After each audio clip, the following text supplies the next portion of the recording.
here we are. We're in the last week of our reflections on the second precept. Refrain from taking that which is not given. And it's funny. I thought that I learned about this precept a long time ago when I was about 14. And I was picked up for shoplifting. I was taking an album from a department store. Not so smart. And my excuse is that my brain probably was not fully developed by that point in time. But I was really lucky that the store didn't press any charges. Instead, the security people brought me into a back room and made me call my parents to tell them what I had done. And that was the best lesson I could have been given, because I learned quickly and clearly that I would not steal again. It was black and white in my mind.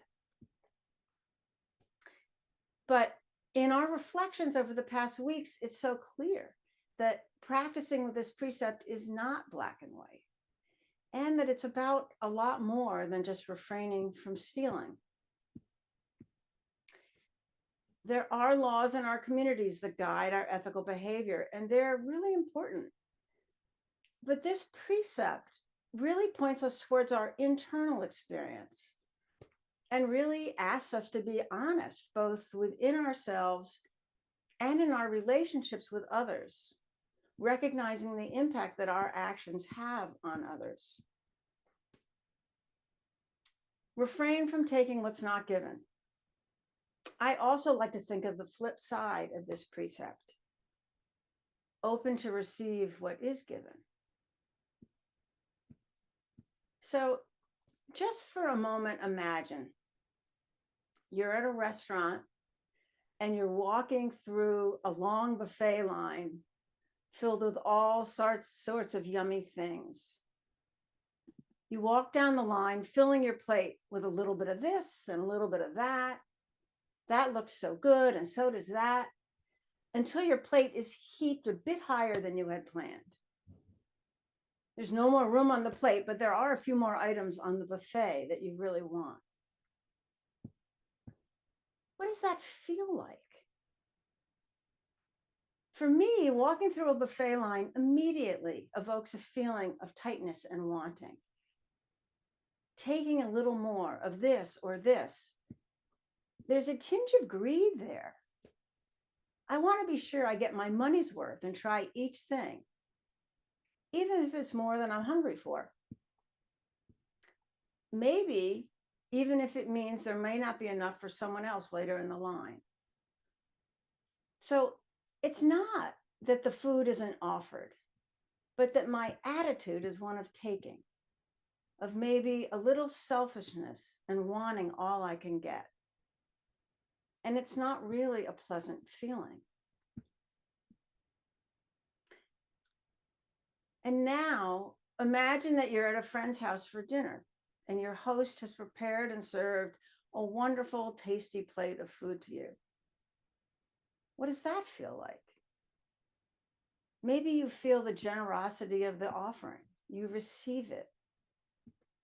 You might say thank you and feel some gratitude or appreciation. And that grabby feeling that was present in the buffet line isn't present. And your heart is softened. This is what this precept is about. Food is always such an easy example of our wanting mind. But this precept and this dynamic pervades our relationships. It's our relationship with ourselves, relationship with others, and with the earth. And if we're attuned to it, we can feel it inside. Think about all the ways we take things that may or may not have been given to us. We've talked about a lot of those things over the past month. And we notice how tinges of greed or wanting motivate our desire to take what's not given. And this is the energy of mind that Catherine spoke to last week. One of the classic examples of this is office supplies. though we don't all work in offices now. But when we did, the office supplies that we bring to be used at home, pad of paper, a pen. I know I've done this and it seems benign, but were they offered? Or what would you do if a bill arrived and one of the items that you had purchased wasn't included? Would you tell the cashier and redo the bill, or just think that you got away with something? It wasn't any fault of your own, so are you blameless? Just recently, I was in a public building and I went to the restroom where they had paper towels to dry my hands after washing. The towels were offered. But at what point was I taking more than was being offered? Did I really need to use 2 or 3 sheets when one would have been enough? And to probe just a little bit deeper, who am I taking from? Am I taking from the establishment where the restroom was, or am I taking from the earth? I could go on and on. These situations arise in our day-to-day lives all the time. And some of them are nuanced.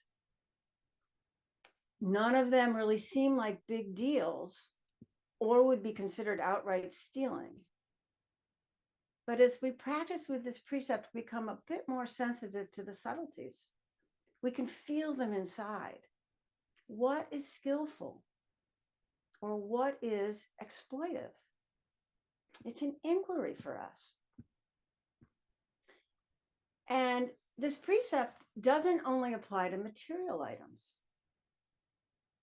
Think about interpersonal situations when we take someone's attention, take someone's affection, take up space, take advantage of someone or something, take over. So what's so challenging is that our relationships and our interactions change from moment to moment. Maybe you're relaying a good story and your friend is interested, engaged, and giving you their attention. It feels good to be seen and heard, so you relax into the story and you begin to embellish it a bit, repeating yourself, going into more detail, dominating the conversation. And there's a shift. And at some point, you might begin to be taking up space and attention that hasn't been given. It's so challenging, isn't it? And it really requires us to be mindful, both of our own internal dynamics and desires, and also mindful and sensitive to the other. This practice is relational. Maybe it means reading body language of another as well as our internal knowing, and then finding a new balance.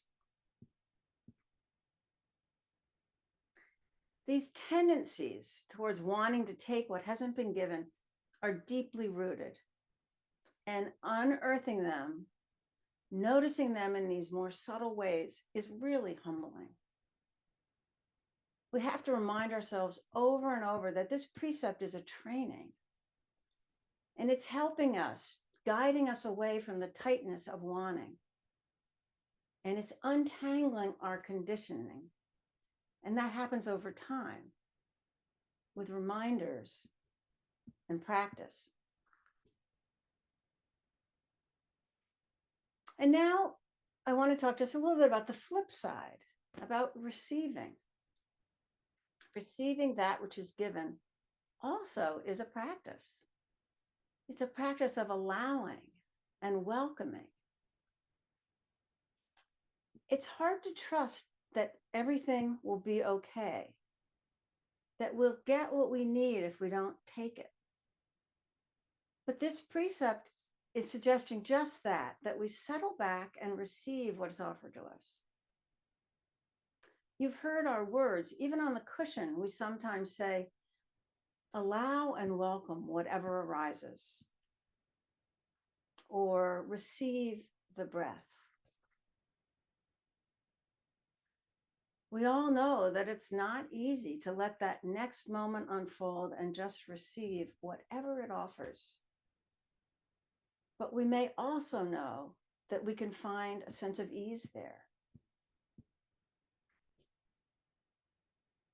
Off the cushion as well, we can lean a bit more into receiving. Maybe it's receiving the kindness that we're learning to offer ourselves. Or maybe it's what's offered to us by friends. Maybe it's what's offered from the earth. Looking at the precept in this way, this is the ground for gratitude to arise. Gratitude for all that's been given to us. So for a moment, juxtapose the image of the buffet that I spoke of earlier with an image of monks on their alms walks, carrying an empty bowl to gather their food for the day. The monks don't buy or cook their food, and they depend fully on others for that. This is a practice of receiving whatever is offered by the lay people in whatever amount, with no preferences. Really resting in the generosity of the offering. Sometimes I bring to mind that image of the empty bowl just to remind me to appreciate what's given. So if we really live into this precept, we refrain from taking that which is not given, we might find that we receive all we need. We might find that our empty bowls have been filled, that having enough is a feast. I just love that. I only recently heard it, but it totally resonates with me. And I really was working hard to find a way to include it in this talk because it says so much with so few words. So often we think of enough as a restraint, as a holding back from too much, but it doesn't have to be. As my wants and desires diminish, I can relax more into realizing that I have enough, and enough is a feast. So thank you all for being here, for your attention.